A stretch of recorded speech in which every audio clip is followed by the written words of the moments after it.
Transportation practices.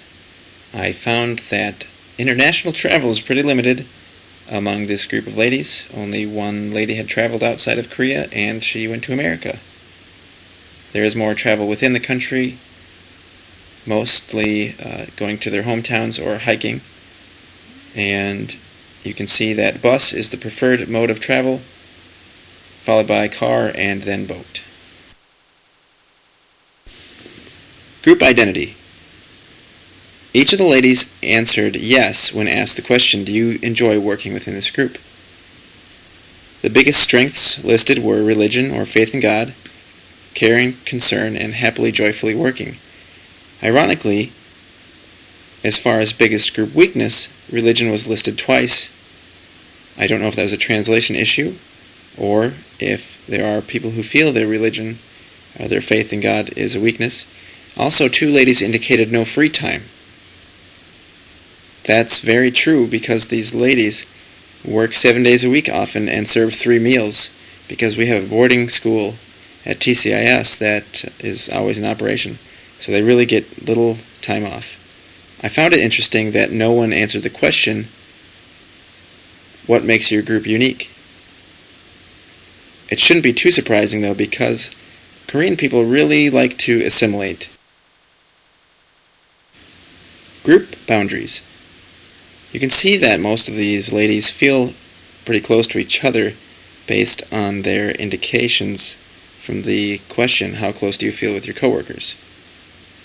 8 out of the 10 rated their closeness at a 4 or a 5. And in addition, 8 out of 10 described their relationship as a good mix of professional and personal balance.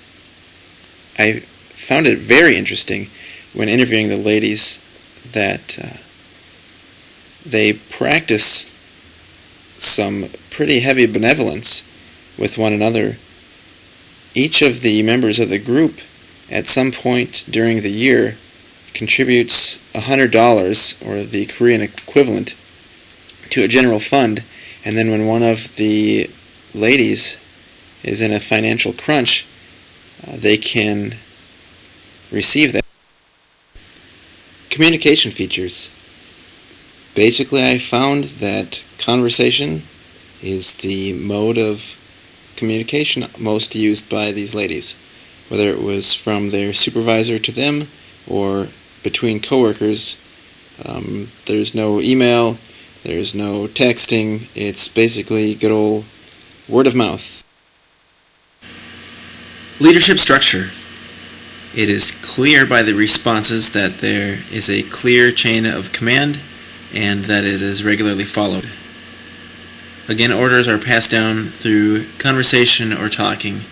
There is no use of email or other such technologies in the cafeteria. Recreational patterns. Hobbies and leisure activities undertaken by the ladies include hiking, watching TV, reading the Bible, knitting, quilting, resting, reading books, and serving at the church. Slightly over half of the ladies participate in activities with their coworkers outside of work. Things they do together: church, other religious activities such as Bible studies, hiking, and gathering. When I interviewed the ladies, I also found out that almost once a month they will all pitch in about $5 to create a fund to do something fun together, and usually that's something like going to the mountain and hiking together. Mapping relationships.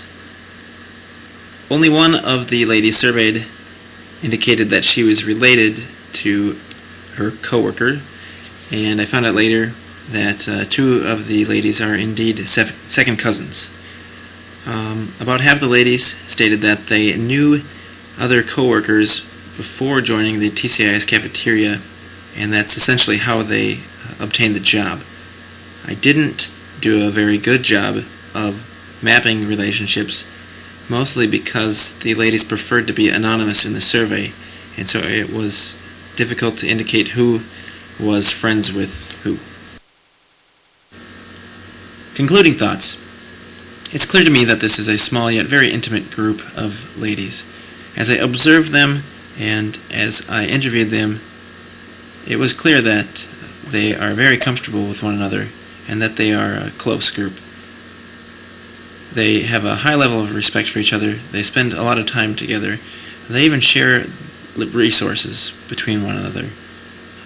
I think it's clear that they are a close group. They have deep faith. They have a very solid Christian faith, and many of them participate in church and Bible studies and prayer together. And that's a unique and powerful thing for them, and that was neat to see. I did ask if it was required that the workers have faith in Christ, and it's not a requirement, but it is something that they look for when they hire new kitchen staff, is that they do look for Christian employees, but it's not a requirement. And lastly, it's a highly respectful group. The amount of respect they have for one another and for their superiors and for the staff and students of TCIS is very